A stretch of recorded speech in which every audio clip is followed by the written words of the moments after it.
Bonjour à tous, je suis ravi de vous retrouver sur l'antenne d'LCI, ravi de vous retrouver Vincent Pierre. J'ai des petites questions d'actualité, j'allais dire immédiates, mais qui ont un certain sens.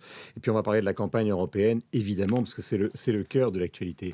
C'est bizarre quand même qu'elle ait tweeté Madame Taubira sur ce karaoké d'estrade. Est-ce que vous êtes choqué par le fait qu'elle n'ait pas chanté la Marseillaise?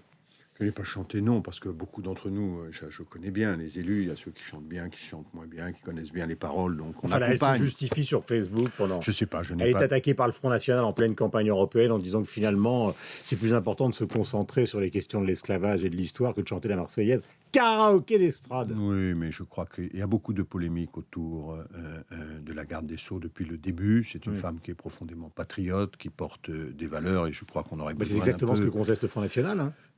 Non, mais Qu'elle c'est soit possible, patriote. mais moi, non, c'est eux qui ne sont pas patriotes, ils sont nationalistes. Ça fait un siècle que, dans notre histoire, on fait la distinction entre les patriotes de la République française, qui portent justement une idée Bah, si vous interrogez d'égalité les des Français droits. entre le patriotisme du Front National et celui de Madame Taubira, je parle d'une majorité des Français sondés. Hein.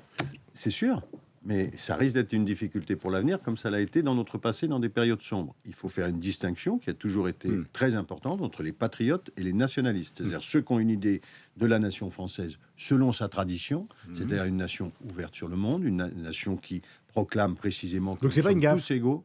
Je ne sais pas, je n'ai pas lu le texte, mais je vois que chaque fois, on veut plutôt que C'est se pas un coup de détourner... pied pour votre campagne.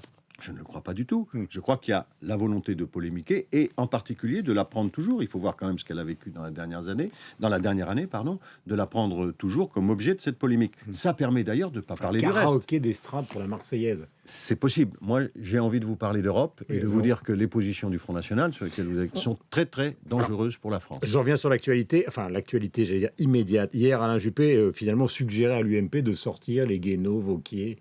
Est-ce que vous pensez qu'il a raison? Ah ben, je ne me mêle pas des affaires. Ah mais je vous pose la question. Oui, mais moi, je vous réponds. Je ne me mêle pas des affaires de l'UMP, vous voyez. Et donc, après, il appartient à Alain Juppé et à ses amis de considérer jusqu'où ils peuvent tolérer la dissidence ou les propos, les contradictions, les agressions aussi de leur camarade Henri Guénaud. Mais vous dites ça, mais en même temps, ça vous concerne. Je me souviens qu'en 92, il y avait eu des meetings communs justement entre la majorité et l'opposition de l'époque. Valéry Giscard d'Estaing, ancien président, Elisabeth Guigou, qui était, si ma mémoire est bonne, ministre des Affaires européennes. Donc c'est quand même important, parce que là, il y a quand même quelque chose qui est transparti, c'est l'Europe ou les populistes. Je Vous pense dites que ça ne me concerne pas. Bah si, ça vous concerne. je pense que, vous le savez, le pire, c'est le ni gauche ni droite ou l'UMPS. Lorsqu'on dit gauche et droite, c'est la même chose. Le général Boulanger l'avait dit, ça a été beaucoup dit avant 1939, le fascisme est en train d'arriver. Car la démocratie, c'est un moteur à deux pistons, il faut un choix entre la gauche et la droite. Qu'est-ce qui va se passer le 25 mai? Vous allez avoir le choix entre d'un côté Martin Schulz, de l'autre côté Jean-Claude Juncker. D'un côté la gauche, de l'autre côté la droite. Tout le reste, c'est de la diversion. Elle semble arranger beaucoup de gens aujourd'hui. La droite fait comme si elle ne gouvernait pas l'Europe depuis 10 ans. C'est l'UMP qui dirige l'Europe depuis 10 ans. Est-ce qu'on l'entend? J'ai vu que les Français ne le savaient pas. Quel déni de démocratie. Et ça arrange bien le Front National, idiot utile de l'UMP, qui veut nous faire croire qu'il n'y a pas de différence entre la gauche et la droite. Il n'y a qu'un enjeu dans ce scrutin. C'est une Europe de gauche ou une Europe de droite. Et les gens me disent, mais qu'est-ce que ça veut dire? Ah ben, je vais vous dire. Ça veut dire que d'un côté, vous avez le salaire minimum européen, de l'autre, vous ne l'avez pas. D'un côté, vous avez une Europe qui peut emprunter sur les marchés, de l'autre, vous ne l'avez pas. D'un côté, vous avez une Europe qui met 20 milliards pour sa jeunesse et leur trouver du travail, de l'autre, vous ne l'avez pas. Il n'y a qu'un seul clivage, c'est le clivage gauche-droite. Vous vous rappelez de l'aspect pédagogique, mais peut-être que le gouvernement, justement, depuis maintenant 2 ans, n'a pas fait cette pédagogie sur l'Europe.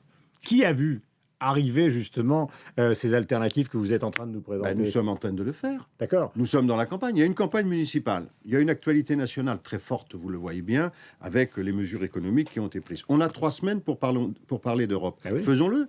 Et si nous sommes vraiment très attachés à notre patriotisme et donc à la démocratie, à la République, faisons vivre ce clivage gauche-droite qui sera l'enjeu du 25. Car qu'est-ce qu'il y a Vous croyez pas de que l'enjeu, pire? c'est plutôt un référendum anti-Hollande pour les Français? Mais ce serait Ou une pour, erreur en considérable. Hollande. Ça peut arranger la droite. J'ai vu que mon adversaire, M. Muselier, dit dans cette élection, même M. Fillon qui parle maintenant comme un voyou en disant il faut mettre une raclée à François Hollande.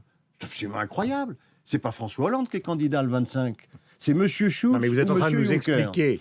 Et M. Vous êtes Fillon. en train de nous expliquer la pédagogie des Européennes. C'est pas la pédagogie, c'est la politique. D'accord. Mais Oui. une majorité de Français se demande s'ils n'ont pas en profité pour sanctionner le président de la République. C'est Y possible. compris par l'abstention. C'est possible. Mais ils sont les dindons de la farce.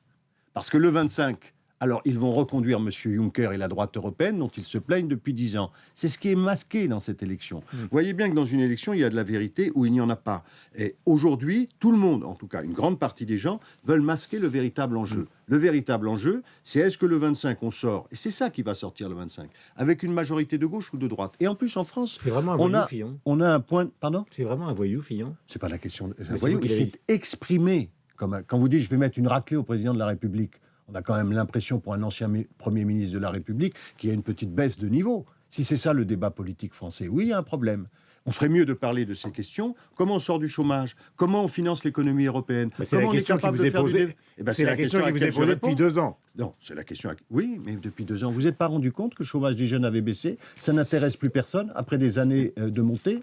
On avait détruit 80 000 emplois de professeurs. Ils ont à nouveau une formation. Je le vois sur le terrain. Et on a créé 20 000 postes. Ça fait quand même une différence. On est en train de baisser pour la première fois depuis combien de temps ? Tous les milieux parisiens étaient pour le déficit. Qui est en train de le faire ? Parce que c'est la dette que vont payer nos enfants. C'est ce gouvernement de gauche. Donc moi je dis, le clivage, il est gauche-droite. Et la gauche, elle doit dans cette élection se mobiliser. C'est pour ça que j'appelle d'ailleurs à une insurrection citoyenne des républicains, des démocrates, des progressistes. On les entend plus dans ce pays. On n'entend que les extrémistes nationalistes. On n'entend que les gens poujadistes. On n'entend que la critique des élites. On n'entend que la haine de l'autre. Non, il y a une autre France. Elle doit s'exprimer dans cette élection. Est-ce que ce n'est pas justement l'erreur pédagogique qui a été faite pour les municipales, à savoir de finalement zapper ou d'enjamber, on a beaucoup dit que c'était le pari de François Hollande, de dire finalement on va faire les 50 milliards, puis on va enjamber les municipales et les européennes. Puis là, après la raclée des municipales, il se dit il faudrait peut-être y aller un petit peu sur les européennes. Je pense qu'on n'a jamais intérêt, et d'ailleurs ça n'est pas démocratiquement bon, de dépolitiser une élection. Cette élection, elle est... Je ne parle pas de François Hollande, je vous dis cette élection, elle est politique et elle doit l'être. Et les municipales, on voit bien qu'un certain nombre se disaient bon, le gouvernement n'est pas populaire, donc je vais mener une élection sur le plan local. Ils ont perdu des deux côtés. Un combat politique, on doit le mener. Quand on a des valeurs, on les défend. Et voyez le débat qu'on essaye de mettre encore sur l'immigration. Le seul débat de ces élections européennes serait l'Europe forteresse et les 15 000 Roms. Il y avait 15 000 Roms il y a 10 ans, il y a toujours 15 000 Roms. Et ce que j'entends revenir sur Schengen, heureusement M. Juppé a été prudent, c'est un discours qui d'ailleurs ne se traduira pas dans les faits et ne correspond à rien. Par contre, comment l'Europe fait de la croissance, comment l'Europe est capable de préparer l'avenir, on veut l'esquiver. Il a quand même dit hier soir, parce que j'ai écouté avec attention, que le fait de remettre sur le tapis le vote des étrangers était une catastrophe. C'est sa pensée depuis longtemps, mais moi je pense que si on réussissait l'intégration dans notre pays, et ça passe par des procédures démocratiques, ce serait bien meilleur. Et d'ailleurs que la gauche serait moins en difficulté si elle avait pu mettre en œuvre cette promesse qui est extrêmement importante. Est-ce que vous considérez élection locale, précisons-le bien. Plusieurs questions. On va commencer par la plus violente. Est-ce que le quinquennat est foutu ? Non, je ne crois pas. Vous avez une petite voix là. Oh non, je ne crois pas. Non, c'est parce que c'est la violence de votre question. Je ne crois pas du tout. Je crois qu'on est dans une action... Non, mais je vous donne un exemple. Oui. Nicolas Sarkozy, à partir de 2008, il n'y a pas un sondage qui a donné gagnant. Il a continué à gouverner le pays, diriger une partie de la France et même à un moment donc de l'Europe. Et finalement, il y a un côté inexorable des sondages. Un Hollande à 18%, mais qu'est-ce que vous voulez qu'il fasse d'ici 3 ans ? Il est arrivé, Nicolas Sarkozy, ne caricaturons pas, souvenez-vous de la présidence. Il n'y a pas eu un sondage qui a donné gagnant, il a perdu. Oui, mais enfin, il est arrivé à 49%. Avec les sondages, d'accord, mais il n'était pas dans l'état de François Hollande aujourd'hui, qui est à moins de 20. Oui, mais parce que nous sommes dans un moment où il fallait, étant donné la puissance de la crise, prendre des mesures qui ne sont pas populaires. Elles sont en train d'être prises et les Français attendent des résultats. Et donc, on a 3 ans pour le faire. Donc, le quinquennat n'est pas cuit. Non, pas du tout. Non, je suis désolé, mais le quinquennat n'est pas cuit. Je n'ai pas dit que vous étiez. Non. Question. Libération ce matin considère que votre campagne personnelle est assez mal embarquée. Allusion à la péniche qui vous emmène de la région de Lyon, évidemment, à la région PACA que vous allez visiter, puisque vous êtes tête de liste dans le sud-est. Mal embarqué, vous parliez de Muselier, mais face à Jean-Marie Le Pen aussi, qui donnait donc par l'IFOP du mois d'avril comme en tête pour les européennes. Oui, nous sommes bas dans les sondages, vous l'avez dit à plusieurs reprises, et dans cette région comme ailleurs, avec un peu plus comme chaque fois. Donc il faut se battre, c'est ce que nous faisons. Il faut faire campagne, il faut essayer de réveiller notre électorat. Qu'est-ce qui manque dans cette élection ? L'électorat du Front National est très mobilisé. L'électorat UMP, qui est d'opposition à ce gouvernement, est mobilisé. L'électorat de gauche l'est beaucoup moins. Et donc, je dis aux nôtres, relevez la tête, il y a un véritable enjeu, nous avons des propositions, vous avez à être fiers d'être de gauche et pas à raser les murs, et donc il faut se mobiliser. Parce que le lendemain du 25 mai, tout le monde sera très abattu si c'est vraiment le Front National qui est le premier parti de France. Et donc, il ne faut pas être abattu le 26 mai, mais le 24 Est-ce que la responsabilité n'est pas celle, finalement, vous avez été prof, vous avez été ministre de l'Éducation nationale, vous savez que dans une classe, quand le prof est pas bon, les élèves chahutent. C'est peut-être ça le problème de la France. C'est peut-être François Hollande.